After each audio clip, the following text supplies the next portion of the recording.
ایک تو ابلیس ہے اور دوسرے حضرت آدم علیہ السلام. دونوں کا تفصیلی قصہ قرآن پاک میں مذکور ہے.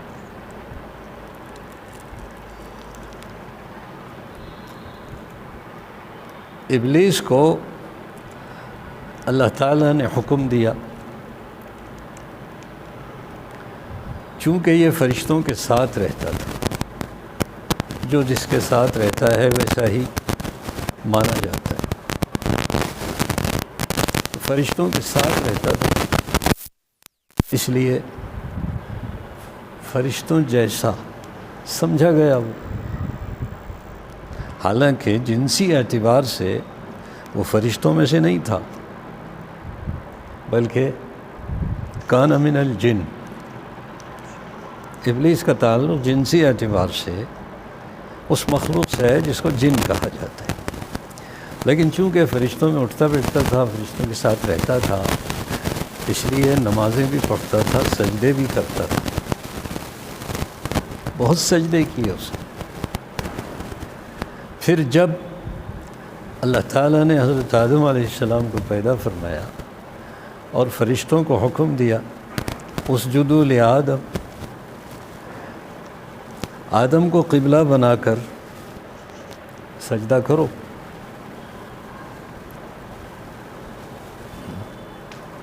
یہاں جو محتاط قسم کی تفسیر ہے اس آیت کی، وہ یہ ہے کہ آدم کی حیثیت قبلے کی تھی، سجدہ تو اللہ کے لیے. بعض لوگ کہتے ہیں کہ پہلے شریعتوں میں غیر اللہ کے لیے سجدہ کرنا جائز تھا، اسلام آیا تو وہ جواز منسوخ ہو گیا. وہ غیر محتاط ہے. محتاط تفسیر یہ ہے کہ سجدہ تو ہر زمانے میں ابتدا سے لے کر آج تک سجدہ صرف اللہ کے لیے. اسجدوا لآدم، یہ لام جو ہے معنی میں الہ کے ہے. اسجدوا لآدم یعنی اسجدوا الی آدم، آدم کو قبلہ بنا کر سجدہ کرو. تو سجدہ اللہ کے لیے. سب فرشتوں نے سجدہ کیا. فسجد الملائکۃ اجمعون الا ابلیس، سب فرشتوں نے سجدہ کیا، ابلیس کھڑا رہا. اس نے اللہ کے اس حکم پر عمل نہیں کیا. اور جب اللہ تعالیٰ نے باز پرس فرمائی اور کہا کہ تو نے سجدہ کیوں نہیں کیا، تو اس نے اللہ تعالیٰ کے سامنے اپنی بڑائی کو پیش کیا. خلقتنی من نار وخلقتہ من طین، مجھے تو نے آگ سے پیدا کیا اور اسے مٹی سے پیدا کیا. اور آگ کی صفت بلندی ہے اور مٹی کی صفت پستی ہے. تو اس کا مطلب یہ ہے کہ میں بلند ہوں اور یہ پست ہے. تو جو بلند ہے وہ پست کو سجدہ کیوں کرے؟ اس نے اپنی منطق کو پیش کیا اللہ تعالیٰ کے سامنے. چنانچہ اللہ تعالیٰ نے فرمایا ابا، اس نے حکم ماننے سے انکار کیا. اور واستکبرا، اور تکبر کیا. اور صرف انکار اتنا خطرناک نہیں ہوتا جتنا خطرناک انکار کے ساتھ استکبار ہوتا ہے. انکار بھی ہے، استکبار بھی ہے. اس کو سمجھنا چاہیے تھا کہ اللہ ہی نے تو مجھ کو آگ سے پیدا کیا، اور اللہ ہی نے اس کو خاک سے پیدا کیا، اور اللہ ہی کا حکم ہے مجھ کو. تو میں بڑا کیسے ہو گیا؟ بڑا تو اللہ ہے. کبریائی تو اللہ تعالیٰ کے لیے ہے، میرے لیے تھوڑا ہی. لیکن اس نے تکبر کیا. نتیجہ کیا ہوا؟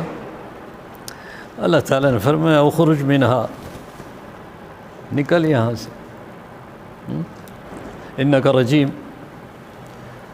تو مردود ہے، تو دھتکارا ہوا ہے، وَإِنَّ عَلَيْكَ اللَّعْنَةَ إِلَىٰ يَوْمِ الدِّينِ، تجھ پر لعنت ہے قیامت کے دن تک کے لیے۔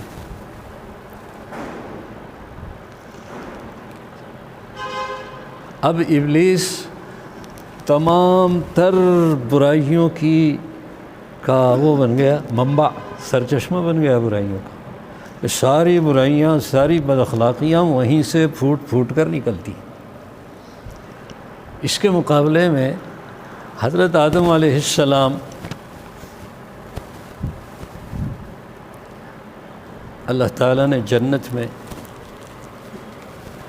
رہنے کو جگہ دی، انہیں، ان کی بیوی کو، اور فرمایا کہ دونوں جنت میں رہو۔ وَكُلَا مِنْهَا رَغَدًا حَيْثُ شِئْتُمَا، کھاؤ پیو جہاں سے چاہو کھاؤ۔ وَلَا تَقْرَبَا هَذِهِ الشَّجَرَةَ، اس درخت کے قریب بھی مت جانا، اس درخت کے قریب بھی مت جانا۔ قرآن پاک میں متعدد آیتیں ایسی ہیں جہاں اللہ تعالیٰ نے کچھ گناہوں کے پاس جانے سے بھی منع کیا۔ لا تقربوا الزنا، زنا کے پاس مت جاؤ، زنا کے پاس مت جاؤ،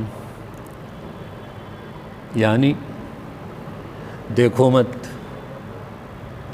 غیر محرم کو مت دیکھو، بات مت کرو، ہاتھ مت لگاؤ۔ ہو سکتا ہے کوئی شخص یہ کہے میں نے تو بس دیکھا تھا، میں نے تو بس بات کی تھی۔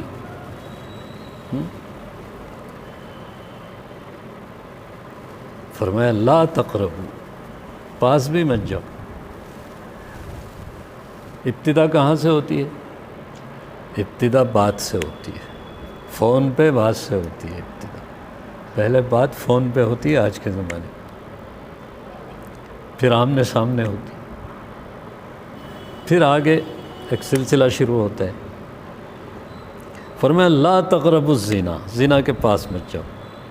فرمایا لا تقربوا الفواحش ما ظہر منہا وما بطن، عجیب آیت ہے۔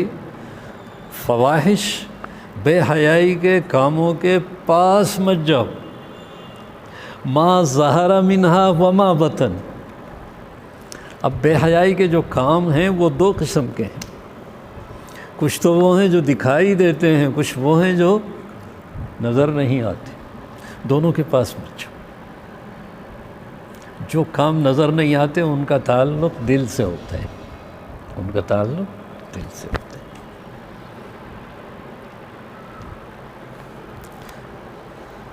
کہ دل مشغول ہو گیا بے حیائی کے کاموں میں، نظر نہیں آتا۔ کوئی دیکھے گا تو مولانا صاحب کو دیکھے گا، مولانا صاحب کا جو سراپا ہے اس کو دیکھے گا، پہچان لے گا یہ اشفاق الرحمن ہے، یہ تو عالم ہیں، یہ ایسے ہیں ویسے ہیں۔ ہمارے استاذ کے بقول ڈبل پیسے ہیں۔ اور ایک بڑا خطرناک جملہ کہتے تھے، بڑے بھینسے ہیں۔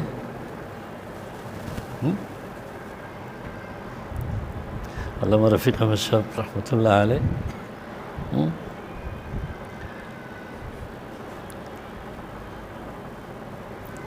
ظاہر میں تو کوئی کچھ کہہ ہی نہیں سکتے، میرا دل کہاں ہے، میرا دماغ کیا سوچ رہا ہے، میں کس بے حیائی کے کام میں مشغول ہوں، مبتلا ہوں، کسی کو کیا خبر؟ خبر اس کو ہے جو عالم الغیب والشہادہ ہے۔ تو ما ظہر منہا وما بطن، اسے معلوم ہوتا ہے کہ گناہ دو قسم کے، ظاہری اور باطنی، ظاہری اور باطنی، بدن کے گناہ اور دل کے گناہ۔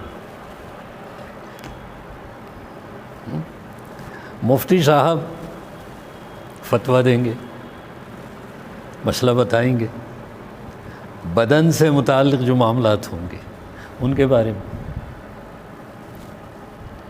مفتی صاحب سے پوچھو صاحب دل کا کیا معاملہ ہے، کہنے لگے مجھے پتہ نہیں، مجھے پتہ نہیں دل کا کیا معاملہ ہے، مجھے پتہ نہیں۔ لیکن کوئی حکیم ہوتا ہے، کوئی حکیم الامت ہوتا ہے، جی کوئی حکیم الامت ہوتا ہے،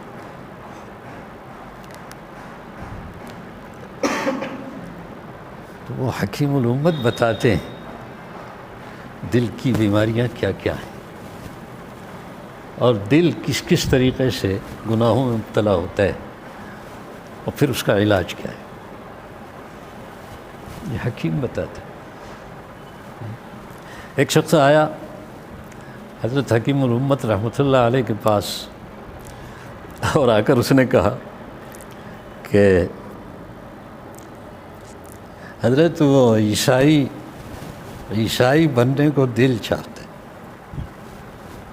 تو زبان سے جواب نہیں دیا، ہاتھ اٹھایا، زور سے مارا اس کو، اور فرمایا کم وقت جا عیسائی بن جا، اسلام کو تیری ضرورت نہیں ہے، نکالو اس کو۔ خانقاہ سے نکال دیا اس کو۔ 2-4-6 مہینے کے بعد کہیں ملاقات ہو گئی، تو اس نے حضرت سے سلام کیا، مصافحہ کیا، پوچھا حضرت پہچانا؟ فرمایا نہیں۔ تو اس نے کہا کہ حضرت میں وہی شخص ہوں جو آپ کے پاس آیا تھا، اور یہ کہا تھا کہ عیسائی بننے کو دل چاہتے ہیں۔ تو فرمایا پھر کیا ہوا؟ ایک تو ابلیس ہے اور دوسرے حضرت آدم علیہ السلام،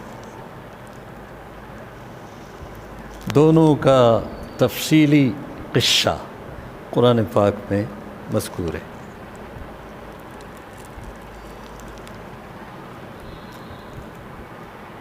ابلیس کو اللہ تعالیٰ نے حکم دیا، چونکہ یہ فرشتوں کے ساتھ رہتا تھا، جو جس کے ساتھ رہتا ہے ویسا ہی مانا جاتا ہے، فرشتوں کے ساتھ رہتا تھا، اس لیے فرشتوں جیسا سمجھا گیا وہ، حالانکہ جنسی اعتبار سے وہ فرشتوں میں سے نہیں تھا، بلکہ کان من الجن، ابلیس کا تعلق جنسی اعتبار سے اس مخلوق سے ہے جس کو جن کہا جاتا ہے، لیکن چونکہ فرشتوں میں اٹھتا بیٹھتا تھا، فرشتوں کے ساتھ رہتا تھا، اس لیے نمازیں بھی پڑھتا تھا، سجدے بھی کرتا تھا، بہت سجدے کیے اس نے۔ پھر جب اللہ تعالیٰ نے حضرت آدم علیہ السلام کو پیدا فرمایا اور فرشتوں کو حکم دیا اسجدوا لآدم، آدم کو قبلہ بنا کر سجدہ کرو،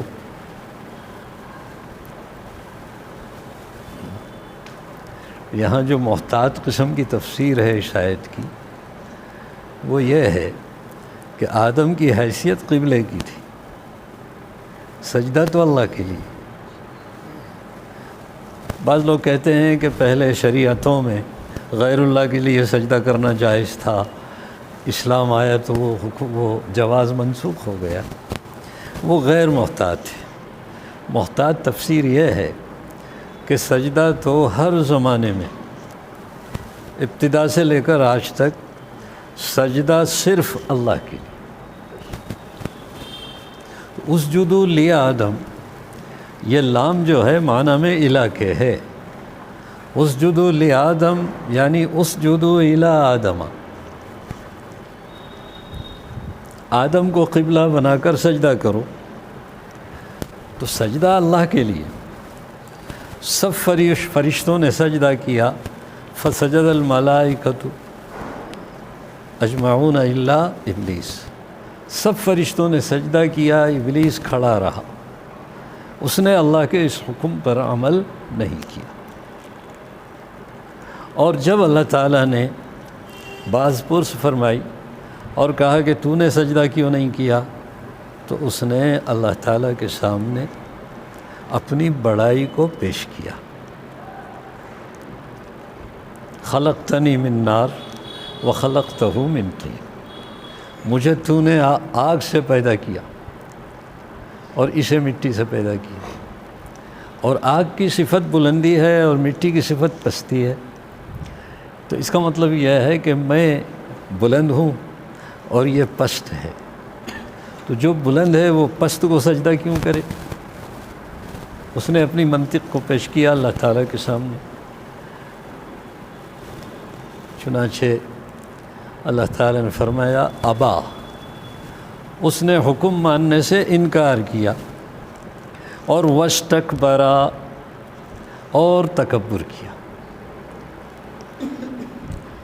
اور صرف انکار اتنا خطرناک نہیں ہوتا جتنا خطرناک انکار کے ساتھ استکبار ہوتا ہے۔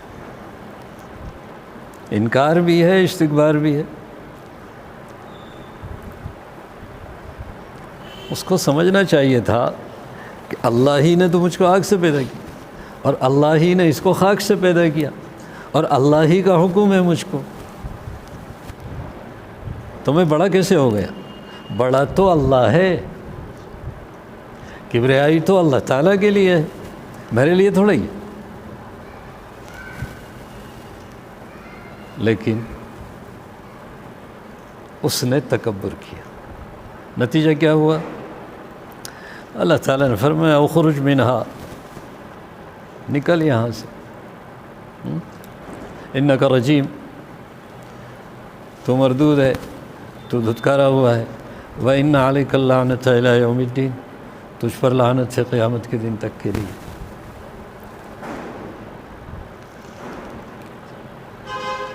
اب ابلیس تمام تر برائیوں کا وہ بن گیا، منبع، سرچشمہ بن گیا برائیوں کا، ساری برائیاں، ساری بد اخلاقیاں وہیں سے پھوٹ پھوٹ کر نکلتی۔ اس کے مقابلے میں حضرت آدم علیہ السلام اللہ تعالیٰ نے جنت میں رہنے کو جگہ دی، انہیں، ان کی بیوی کو، اور فرمایا کہ دونوں جنت میں رہو، وَكُلَا مِنْهَا رَغَدًا حَيْثُ شِئْتُمَا، کھاؤ پیو جہاں سے چاہو کھاؤ، وَلَا تَقْرَبَا هَذِهِ الشَّجَرَةَ، اس درخت کے قریب بھی مت جانا، اس درخت کے قریب بھی مت جانا۔ قرآن پاک میں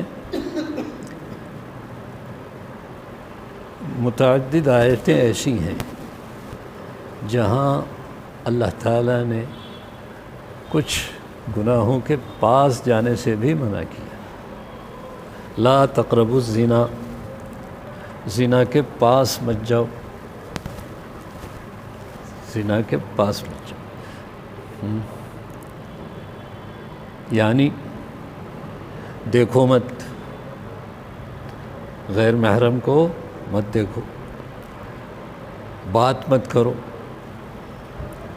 ہاتھ مت لگاؤ۔ ہو سکتا ہے کوئی شخص یہ کہے میں نے تو بس دیکھا تھا، میں نے تو بس بات کی تھی،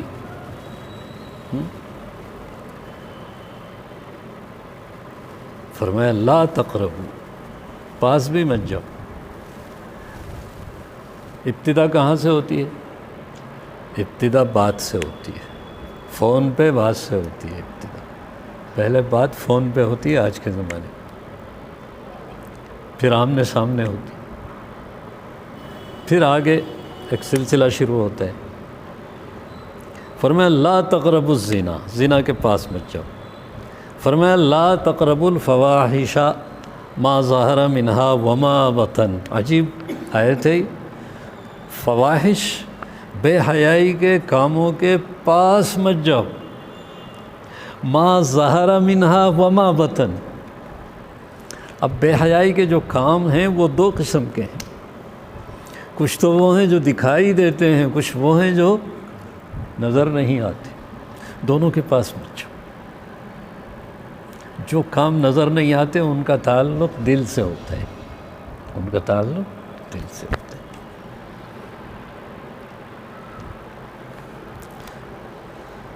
کہ دل مشغول ہو گیا بے حیائی کے کاموں میں، نظر نہیں آتا۔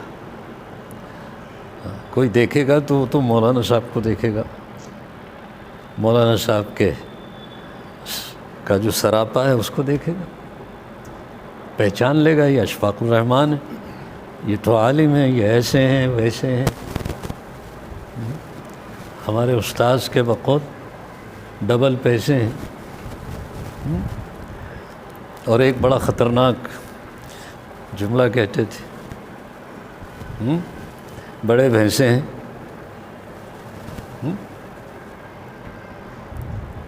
علامہ رفیق احمد صاحب رحمۃ اللہ علیہ،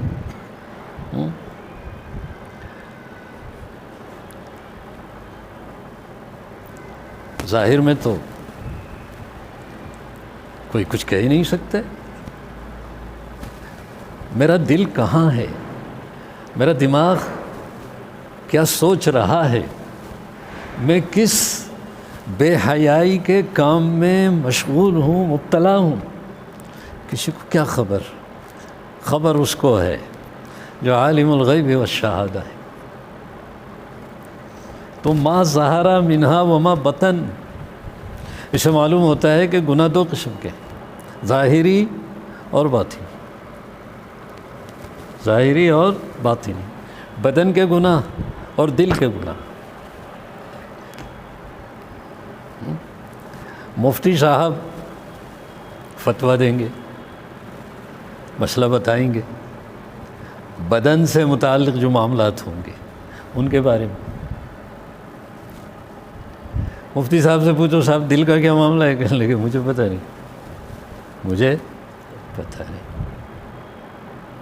دل کا کیا معاملہ ہے، مجھے پتہ نہیں۔ لیکن کوئی حکیم ہوتا ہے، کوئی حکیم الامت ہوتا ہے، جی کوئی حکیم الامت ہوتا ہے،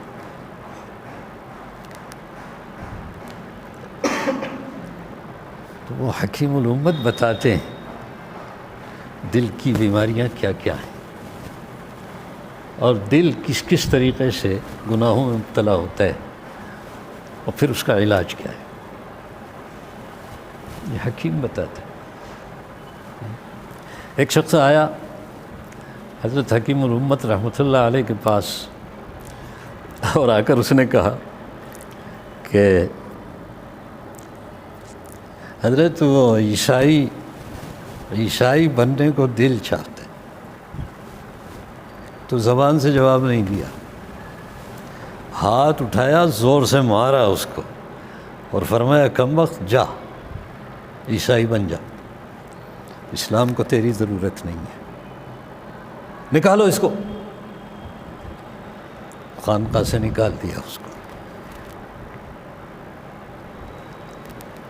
2-4-6 مہینے کے بعد کہیں ملاقات ہو گئی، تو اس نے حضرت سے سلام کیا، مصافحہ کیا، پوچھا حضرت پہچانا؟ فرمایا نہیں۔ تو اس نے کہا کہ حضرت میں وہی شخص ہوں جو آپ کے پاس آیا تھا، اور یہ کہا تھا کہ عیسائی بننے کو دل چاہتے ہیں۔ تو فرمایا پھر کیا ہوا؟ تو اس نے کہا ایک دھول آپ نے رسید کیا تھا تو عیسائیت کی ساری دھول چھڑ گئی، الحمدللہ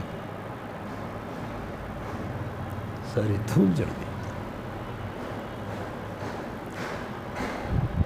اس سے یہ بات معلوم ہوتی ہے کہ اعمال دو ظاہری، وہ علماء جن کا موضوع تصوف ہوتا ہے،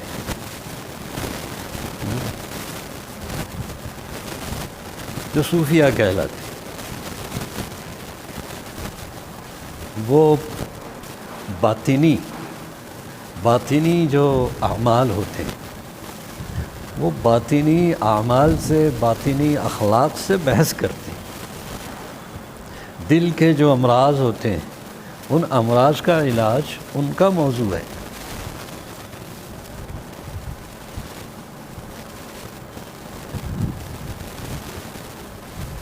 اور قرآن پاک میں دل اور بدن دونوں کے بارے میں ہدایات موجود ہیں۔ وَذَرُوا ظَاهِرَ الْإِثْمِ وَبَاطِنَهُ، قرآن کی آیت ہے، ظاہری گناہوں کو چھوڑو اور باطنی گناہوں کو چھوڑو۔ ظاہری گناہوں کو چھوڑو، باطنی گناہوں کو چھوڑو۔ باطن کے گناہ جب چھوٹ جاتے ہیں تو پھر ظاہر کی ہمت نہیں، بدن کی ہمت نہیں کہ وہ ظاہری گناہوں میں مبتلا ہو جائے، اس لیے کہ اصل تو باطن ہے، اصل تو قلب ہے، دل اصل ہے، دل بادشاہ ہے، اور اعضاء جوارح وہ سب اس کی رعایا ہیں۔ دل بادشاہ ہے، دل کی طرف سے حکم چلتا ہے تو پورے بدن پر وہ حکم غالب آ جاتا ہے۔ دل کی سلطنت ہے انسان کے بدن پر، اس لیے دل کی اصلاح کی طرف توجہ ضروری ہے۔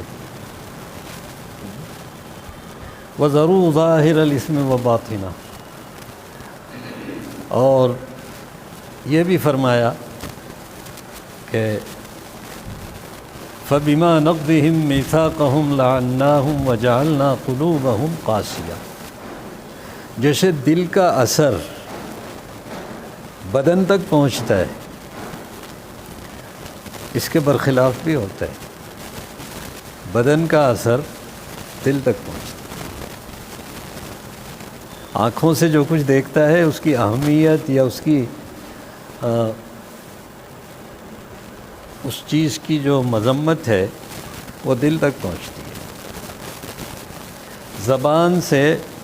زبان پہ جس چیز کو رکھتے ہیں اس کا اثر دل تک پہنچتا ہے، اس کا اثر دل تک پہنچتا ہے۔ ایک صاحب نے کہا کہ صاحب الفاظ سے کیا ہوتا ہے؟ الفاظ سے کیا ہوتا ہے؟ کہنا الفاظ سے بھی ہوتا ہے۔ کیوں نہیں ہوتا؟ ہوتا ہے، وہ ماننے کو تیار نہیں، فلسفی سائنسداں۔ لفظ سے کیا ہوتا ہے؟ کچھ نہیں ہوتا۔ اور ان کا نہیں، لفظ کا بھی اثر ہوتا ہے، اور لفظ جو ہے وہ دل تک پہنچتا ہے، وہ ماننے کو تیار نہیں، حجت ہوتی رہی۔ پھر انہوں نے ان صاحب سے کہا آپ گدھے ہیں، آپ گدھے ہیں۔ بس یہ اس بات کو سنا اور سنتے ہی وہ آگ بگولا ہو گیا۔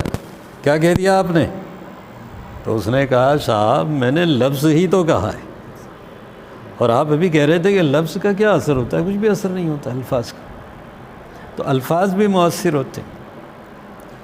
تو جیسے باطن کا اثر ظاہر پر پڑتا ہے، ایسے ہی ظاہر کا اثر بھی باطن پر پڑتا ہے۔ یہی وجہ ہے کہ جب بندہ ذکر کرتا ہے، قرآن پاک کی تلاوت کرتا ہے، تو ذکر اور تلاوت سے دل کی سختی دور ہوتی ہے۔ ذکر اور تلاوت سے دل کی سختی دور ہوتی ہے۔ بات وہاں سے چلی تھی تکبر اور تواضع سے کہ حضرت آدم علیہ السلام سے ایک خطا ہو گئی، اور اس خطا کا ذریعہ بھی کون بنا؟ وہ بنا اس خطا کا سبب جو پہلا متکبر ہے، سب سے پہلے جس نے تکبر کیا تھا، اور وہ ہے ابلیس۔ وَقَاسَمَهُمَا إِنِّي لَكُمَا لَمِنَ النَّاصِحِينَ، اس نے قسمیں کھا کر کہا آدم اور حوا دونوں سے کہ میں تمہارا خیر خواہ ہوں۔ اس نے کہا کہ مَا نَهَاكُمَا عَنْ هَذِهِ الشَّجَرَةِ إِلَّا أَن تَكُونَا مَلَكَيْنِ أَوْ تَكُونَا مِنَ الْخَالِدِينَ، تم کو اس درخت کے کھانے سے اس لیے منع کیا ہے کہ اگر تم نے اس کا درخت کھا لیا تو تم دونوں فرشتے بن جاؤ گے یا تم دونوں ہمیشہ جنت میں رہو گے۔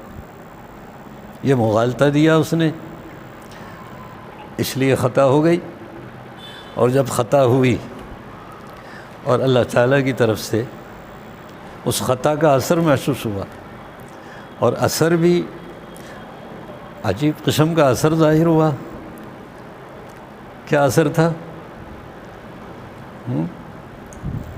جنت کا لباس اتر گیا، جنت کا لباس اتر گیا۔ اس میں اشارہ ہے اس بات کی طرف کہ جب آدمی کسی گناہ میں مبتلا ہوتا ہے تو حیا کا لباس اتر جاتا ہے، حیا کا لباس اتر جاتا ہے۔ وہاں تو حقیقتاً لباس اتر گیا، لیکن چونکہ اللہ تعالیٰ نے پردہ رکھا ہے اس دنیا میں، چھپا کر رکھا ہے، اعمال کے نتائج کو چھپا کر رکھا ہے، اور اگر چھپا کر نہیں رکھتا تو پھر زبردستی ہو جاتی، پھر لوگ اپنے اختیار سے مسلمان نہیں ہوتے، پھر مجبور ہو کر مسلمان ہوتے، جبکہ عمل اختیاری ہوتا ہے اور اسی اختیاری عمل پر ثواب ملتا ہے، اور اختیاری گناہ پر عذاب ہوتا ہے۔ اس لیے اللہ تعالیٰ نے اس کو چھپا دیا، چھپا دیا اس کو۔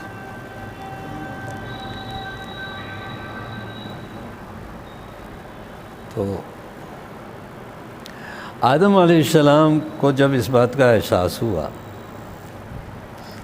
تو انہوں نے کہا ربنا ظلمنا انفسنا وان لم تغفر لنا وترحمنا لنکونن من الخاسرین۔ اے ہمارے رب، ہم نے اپنے آپ پر ظلم کیا، یعنی قصور کا اعتراف، اعتراف قصور، اعتراف قصور عبدیت کا ظہور ہے۔ میرے استاد فرماتے تھے حضرت شاہ مسیح اللہ صاحب رحمۃ اللہ علیہ کہ اعتراف قصور عبدیت کا ظہور ہے۔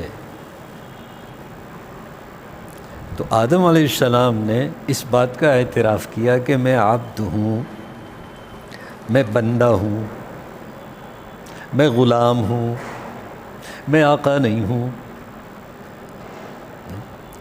میں آقا نہیں ہوں۔ جو حکم ہوگا آئندہ سے میں اس حکم کی تعمیل کروں گا، خطا ہو گئی اس خطا کو معاف کیا جائے۔ ربنا ظلمنا انفسنا وان لم تغفر لنا وترحمنا لنکونن من الخاسرین۔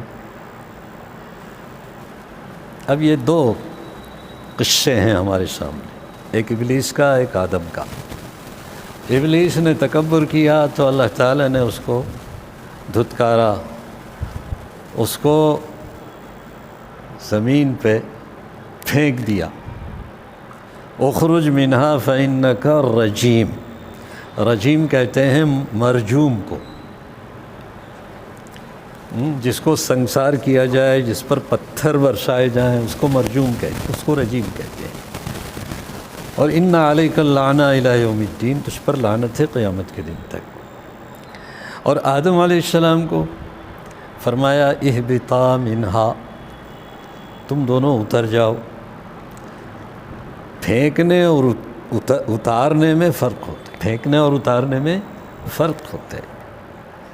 اوپر والی منزل میں کوئی شخص رہتا ہے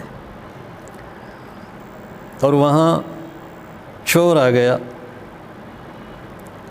چور، تو چور کو اتارا جائے گا یا چور کو پھینکا جائے گا؟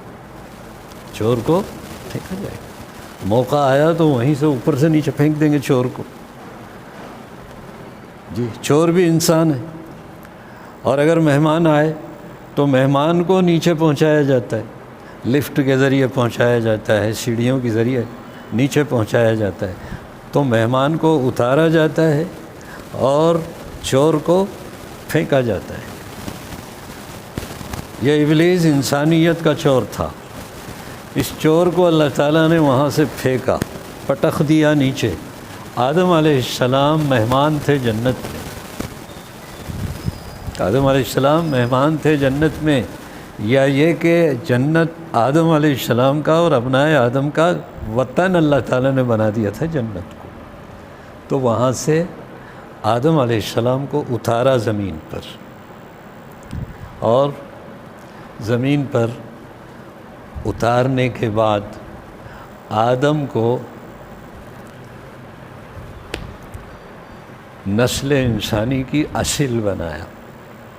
دنیا کے جتنے انسان ہیں ان سب کی اصل حضرت آدم کو بنایا، اور دنیا میں پہلا پیغمبر، پہلا نبی آدم علیہ السلام کو بنایا، عہدہ نبوت سے سرفراز فرمایا۔ یہ جزا ملی آدم علیہ السلام کو۔ اس سے معلوم ہوتا ہے کہ تکبر کا نتیجہ ذلت و خواری ہے، اور تواضع کا نتیجہ عزت اور سربلندی ہے۔ عزت اور سربلندی۔ سارا دنیا میں فساد تکبر کی وجہ سے، فساد تکبر کی وجہ سے، حکمرانوں کی طرف سے جو فساد برپا کیا جا رہا ہے، اس لیے کہ وہ اپنے کو سب سے اونچا سمجھتے ہیں۔ گھروں میں جو فساد ہے اس کی بنیاد بھی تکبر ہے۔ حد تو یہ ہے کہ دینداروں کے درمیان جو فساد ہے اس کی بنیاد بھی تکبر ہے۔ اگر فساد کے بجائے اصلاح چاہیے تو تکبر کو دل سے نکالنا پڑے گا۔ تکبر عزازیل را خوار کرد، بزندان لعنت گرفتار کرد۔ تکبر محبت کا ذریعہ ہے۔ تکبر بغض اور عداوت کا سبب ہے، اور تواضع محبت کا ذریعہ ہے۔ دل اگر تواضع کنی اختیار، شود ہما خلق ترا دوست دار۔ اے دل، اگر تیرے اندر تواضع ہوگی تو سب تجھ سے محبت کریں گے، سب تجھ سے محبت کریں گے۔ من تواضع للہ رفعہ اللہ، جس نے اللہ کے لیے تواضع کی اللہ تعالیٰ اس کو رفعت اور بلندی عطا فرماتا ہے۔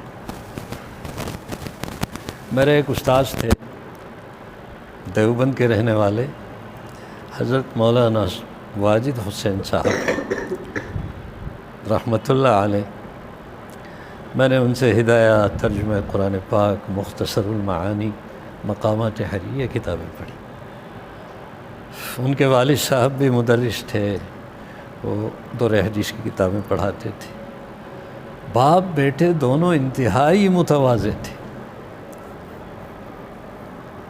تواضع ان کے رگ و ریشے میں بھری ہوئی تھی۔ مفتاح العلوم جلال آباد میں مدرس تھے، پھر وہاں سے علیحدہ ہوئے۔ پھر یو پی میں ایک جگہ ہے ریڑھی تاج پورہ، نام سنا ہوگا، وہاں انہوں نے تدریس کا کام کیا۔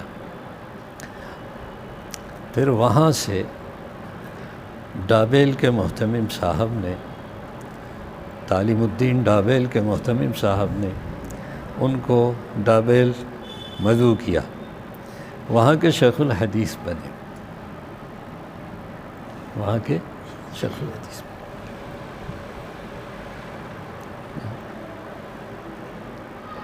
تو میں نے کہا کہ مولانا کی صفت تھی تواضع، تو اللہ تعالیٰ نے مولانا کو وہاں تک پہنچا، وہاں تک پہنچا۔ جس نے تواضع کی اللہ کے لیے، اس کو اللہ تعالیٰ نے رفعت عطا فرمائی، بلندی عطا فرمائی، اور جو تکبر کرتا ہے اللہ تعالیٰ اس کو پست فرما دیتا ہے، اس کو پست فرما دیتا ہے۔ بہت سی مثالیں ہیں تواضع والوں کی رفعت اور بلندی شان کی، اور تکبر کرنے والوں کی پستی اور ان کی ذلت و خواری کی بہت ساری مثالیں، بہت ساری مثالیں۔ اللہ تعالیٰ حفاظت فرمائے۔ تو پہلا کام یہ ہے کہ ہم متواضع بنیں، تواضع، عاجزی اور انکساری۔ حضرت مولانا اشرف علی تھانوی رحمۃ اللہ علیہ، احمد رضا خان بریلوی، احمد رضا خان بریلوی نے حضرت تھانوی کے خلاف کتنے فتوے لکھے، حضرت تھانوی کو کافر قرار دیا۔ لیکن جب احمد رضا کا انتقال ہوا اور ایک صاحب نے بڑی مسرت کے ساتھ حضرت کو خبر دی کہ احمد رضا کا انتقال ہو گیا، تو حضرت اس پہ ناراض ہو، فرمایا تو خوش ہو رہا ہے، تو خوش ہو رہا ہے؟ احمد رضا کا مجھ پر احسان تھا۔ احمد رضا جب مجھ پر تنقید کرتے اور جب میرے بارے میں کچھ لکھتے اور کچھ کہتے تو مجھے اپنا اندرون ٹٹولنے کا موقع ملتا۔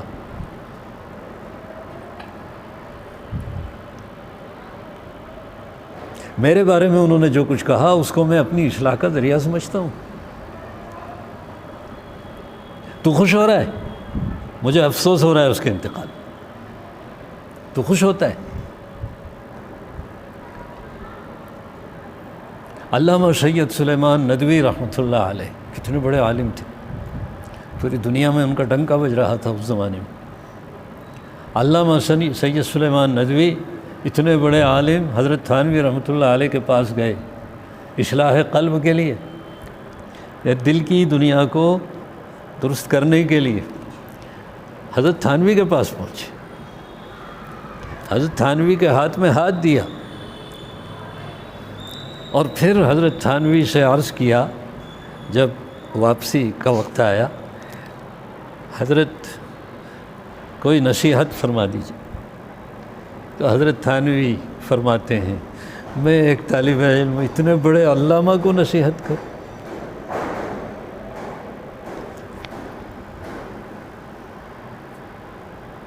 اتنے بڑے علامہ کو میں کیا نصیحت کروں؟ بس اپنے بزرگوں سے ایک سبق سیکھا ہے میں نے، وہ سبق سنا دیتا ہوں۔ یہ نہیں کہا کہ میں آپ کو یہ نصیحت کرتا ہوں، یہ وصیت کرتا ہوں اور آپ جا کر ایسا کریں ایسا کریں ایسا کریں، یہ کچھ نہیں کہا، بلکہ یہ کہا کہ ہم نے اپنے بزرگوں سے جو سبق سیکھا ہے وہ سبق آپ کو سنا دیتا ہوں۔ سبق یہ ہے کہ اپنے آپ کو پامال کر دو، اپنے آپ کو مٹھا دو، اپنے آپ کو مٹھا دو۔ یہ سن کر علامہ سید سلیمان ندوی زار و قطار رونے لگے۔ حضرت تھانوی رحمۃ اللہ علیہ کی یہ بات کس قدر اخلاص سے، اس میں کتنا اخلاص ہوگا، کیا حضرت سید سلیمان ندوی رحمۃ اللہ علیہ نے قرآن پاک میں آدم و حوا کا قصہ نہیں پڑھا؟ کیا سید سلیمان ندوی رحمۃ اللہ علیہ نے یہ حدیث من تواضع للہ رفعہ اللہ ومن تکبر وضعہ اللہ، کیا یہ حدیث نہیں پڑھی تھی؟ ارے پڑھی نہیں، کئی جگہ حضرت نے اس حدیث کو بیان بھی کیا ہوگا، اور تکبر اور تواضع کے عنوان پر حضرت کے بہت سے خطبات بھی ہوں گے علامہ کے، لیکن حضرت تھانوی کی زبان سے نکلی ہوئی یہ بات، اس میں اتنا اثر تھا کہ علامہ زار و قطار رونے لگے، زار و قطار رونے لگے۔ ہم نے اپنے اکابر کو دیکھا تو اس حال میں دیکھا کہ ایک دوسرے کا غایت درجہ ادب اور احترام، ایک دوسرے کا بے انتہا ادب و احترام۔ حضرت قاری محمد طیب صاحب رحمۃ اللہ علیہ، مولانا مسیح اللہ خان صاحب رحمۃ اللہ علیہ جب ایک دوسرے سے ملتے تھے وہ اپنی مسند سے ہٹ کے بیٹھ جاتے تھے۔ جہاں تواضع ہوتی ہے وہاں لڑائی نہیں ہوتی، جہاں تواضع ہوتی ہے وہاں جھگڑا نہیں ہوتا، جہاں تواضع ہوتی ہے وہاں فساد نہیں ہوتا، جہاں تکبر ہوتا ہے وہاں جھگڑے ہی جھگڑے ہوتے ہیں۔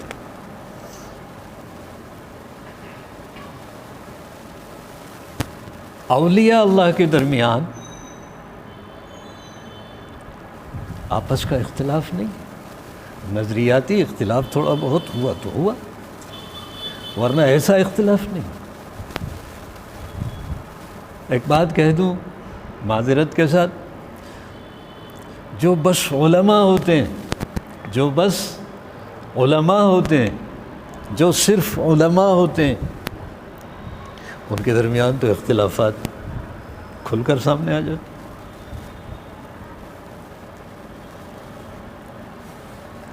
ایک دوسرے پہ بہت زور سے برستے ہیں۔ لیکن اولیاء کو دیکھو، آپ آج بھی دیکھو اولیاء کو، میں اگر نام بتاؤں، حضرت مولانا قمر الزمان صاحب دامت برکاتہم، پیر ذوالفقار صاحب دامت برکاتہم، مولانا مفتی ابوالقاسم صاحب، وہ مولانا سلمان بجنوری صاحب، اور بھی جو مشائخ ہیں، ان کے درمیان کتنی محبت ہے۔ یہ محبت ان کی تواضع کا نتیجہ ہے۔ بس آج کا سبق میرے لیے بہت محتاج ہوں، اور آپ سب کے لیے تواضع اختیار کریں، تکبر سے بچیں، تکبر سے بچیں۔ حضرت تھانوی رحمۃ اللہ علیہ فرماتے تھے کہ وہ جو کافر ہے، پکا کافر ہے، اس کافر کے کفر سے نفرت کرو، کافر کے کفر سے نفرت کرو، اس کی ذات سے نفرت مت کرو، اور یہ طے مت کرو کہ میں گیا جنت میں، وہ گیا جہنم میں۔ یہ طے مت کرو، تم طے کرنے والے نہیں ہوتے ہو۔ تمہیں کیا خبر کہ اسے اللہ تعالیٰ ہدایت دے دے، وہ کلمہ پڑھ کر مرے، اور تمہیں کیا خبر کہ تمہاری موت کس حال میں آئے گی۔ یہ تکبر کے علاج کے لیے یہ جو ٹیبلٹ ہے، اس سے بڑھ کر کوئی دوا نہیں ہے، اس سے بڑھ کر کوئی دوا نہیں۔ بات آئی ہے تو عرض کر دوں، اس لیے کہ وہ بھی ایک بڑا مسئلہ ہے اس وقت۔ نہ معلوم کتنے اہل حق، علماء، اکابر کے دل اس کی وجہ سے زخمی ہو رہے ہیں۔ بہت بڑا عالم سلمان ندوی یا جہنمی، جی، اور معاویہ کے فضائل اور مناقب بیان کرنے والے اور معاویہ کا دفاع کرنے والے جتنے ملا ہیں، وہ سب فراڈی ہیں، وہ سب خبیث ہیں۔ کتنے بڑے بڑے محدثین، امام بخاری رحمۃ اللہ علیہ فراڈی ہو گئے، امام بخاری خبیث ہو گئے، اس لیے کہ بخاری کتاب العلم میں امام بخاری رحمۃ اللہ علیہ نے حضرت معاویہ رضی اللہ عنہ کی ایک روایت، وہ تو ایک تو کتاب العلم میں میری نظر سے گزری ہے ابھی،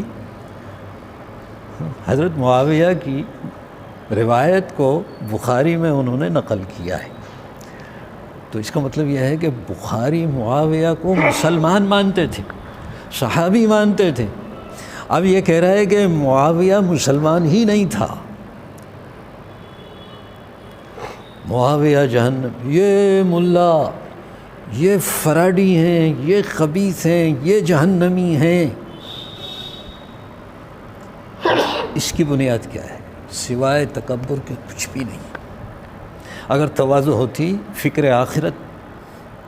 آخرت غالب رہتی، تو زبان سے اس قسم کے الفاظ نہیں نکلتے۔ یہ زبان اس وقت بہکتی ہے جب دل بہکتا۔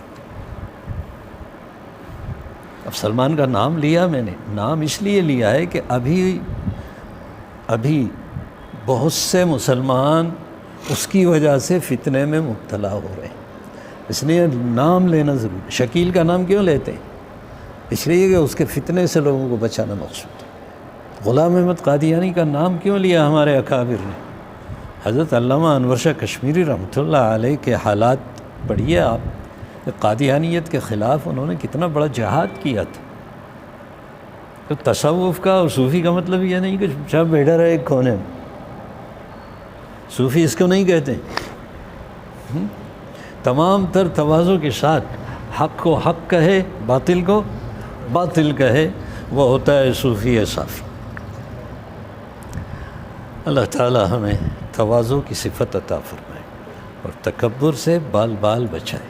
تکبر سے بال بال بچائے. تکبر کی تعریف کیا ہے؟ تکبر کی تعریف یہ ہے کہ حق کو ماننے سے انکار کرنا. حق کو ماننے سے انکار کرنا اور لوگوں کو حقیر سمجھنا، اس کو تکبر کہتے ہیں. تکبر اس کو نہیں کہتے کہ عمدہ سفید کپڑے پہن لیے، تکبر اس کو نہیں کہتے. قیمتی لباس پہن لیا، اس کو تکبر نہیں کہتے. چشمہ اچھا لگا لیا، اس کو تکبر نہیں کہتے.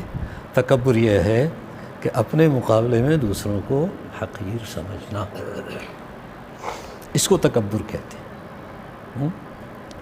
اپنے کو بڑا، دوسروں کو چھوٹا سمجھنا. حضور اکرم صلی اللہ علیہ وسلم کی دعا ہے، اللہم اجعلنی فی عینی صغیرہ وفی اعین الناس کبیرہ.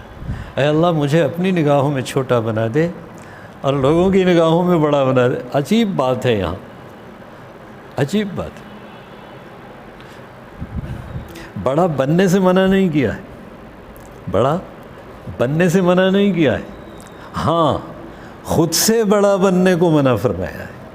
خود سے بڑا بننے کو منع فرمایا، لیکن اللہ بڑا بنا دے، اللہ بڑا بنا دے تو کوئی بات نہیں ہے، ٹھیک ہے، مقام شکر ہے.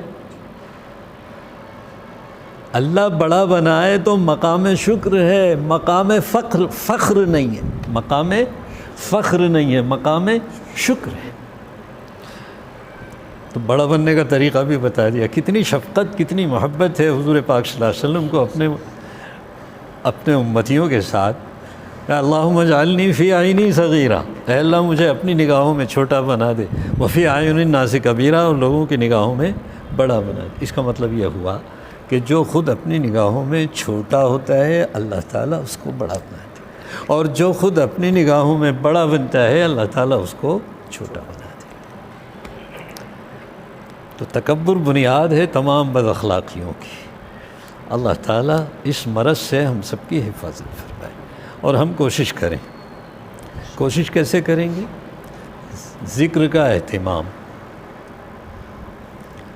ذکر کا اہتمام.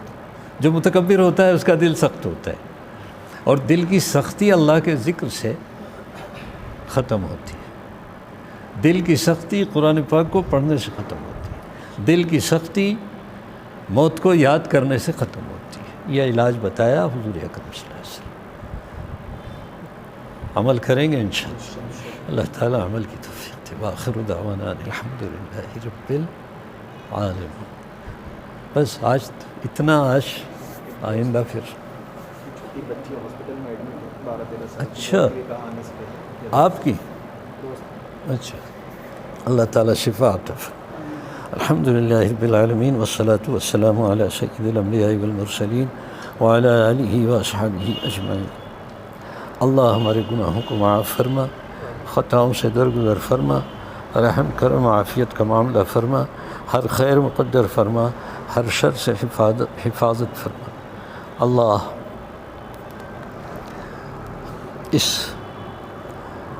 ہماری اس مجلس کو، ہمارے اس طرح بیٹھنے کو اے اللہ قبول فرما لے. ہمارے آپس میں مل جل کر اس طرح بیٹھنے کو اور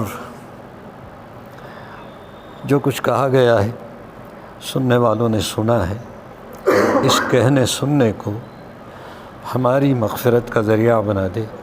ہم سب کے گناہوں کو معاف فرما دے. آئندہ ہر قسم کے گناہوں سے پوری طرح پرہیز کرنے کی توفیق عطا فرما دے. ہمت عطا فرما، حوصلہ عطا فرما. اے اللہ ہمارے دلوں کو پاک فرما. اے اللہ تقوی عطا فرما، تقوی عطا فرما، اخلاص عطا فرما، تواضع عطا فرما. تمام دل کی وہ خوبیاں جو آپ کو پسند ہیں وہ سب ہم کو عطا فرما دے، اور دل کی وہ تمام خرابیاں جو آپ کو ناپسند ہیں ان سب خرابیوں کو ہمارے دلوں سے نکال دے، ہمارے دلوں کو ان سب خرابیوں سے پاک فرما دے۔ اے اللہ، تواضع کی صفت ہم میں سے ہر ایک کو عطا فرما، سارے مسلمانوں کو عطا فرما، سارے ایمان والوں کو عطا فرما۔ اے اللہ، سارے ایمان والوں کو عطا فرما، اور تکبر کی صفت سے سب کی حفاظت فرما، سب کی حفاظت فرما۔ اے اللہ، ہمارے دلوں کی اصلاح فرما۔ اے اللہ، اصلاح کے لیے محنت، فکر اور کوشش کی توفیق عطا فرما۔ اے اللہ، ہمارے اکابر کو صحت، عافیت اور قوت عطا فرما۔ اے اللہ، ہم سب کو، سارے مسلمانوں کو صحت عطا فرما، قوت عطا فرما۔ اے اللہ، رضا بالقدر کی توفیق سے مالا مال فرما۔ اے اللہ، آپ کی محبت، آپ کی نسبت ہم سب کو عطا فرما۔ اے اللہ، حضور پاک صلی اللہ علیہ وسلم سے نسبت کاملہ عطا فرما، سچی عقیدت عطا فرما، وفاداری کی صفت عطا فرما۔ اے اللہ، جو کچھ سنا ہے، جو کچھ کہا گیا ہے، اسے یاد رکھنے کی توفیق عطا فرما، اس کے مطابق عمل کرنا آسان فرما۔ اے اللہ، آئندہ بھی ہمیں تیرا ذکر کرنے کی، تیرا شکر ادا کرنے کی، اے اللہ اپنی فکر کرنے کی توفیق عطا فرما۔ اے اللہ، ہم سب کی اصلاح فرما، ہم سب کے قلوب کی اصلاح فرما، اعمال کی اصلاح فرما، ظاہر کی اور باطن کی اصلاح فرما، اصلاحی عمل کو دنیا میں عام فرما، ہر قسم کے فتنوں سے ہم سب کی پوری امت کی حفاظت فرما، جو بیمار ہیں ان کو شفائے کاملہ دائمہ عاجلہ مستمرہ عطا فرما۔ ہمارے بزرگ جو دنیا سے چلے گئے ہیں، سب کو ان کی قبروں میں راحت نصیب فرما، ہر ایک کی قبر کو جنت کے باغوں میں سے باغ بنا۔ اے اللہ، ہم سب کی حاجات اور ضروریات کو اپنے کرم سے پورا فرما۔ اے اللہ، دنیا اور آخرت کی سعادتیں ہمیں عطا فرما، جب تک ہم زندہ ہیں دین پر، ایمان پر، اسلام پر ثابت قدمی عطا فرما، جب وقت آخر ہو تو ایمان والی موت نصیب فرما۔ ہماری دعاؤں کو اپنے کرم سے، اپنے فضل سے قبول فرما۔ اللہم ربنا تقبل منا انک انت السمیع العلیم وتب علینا انک انت التواب الرحیم۔ سبحان ربک رب العزة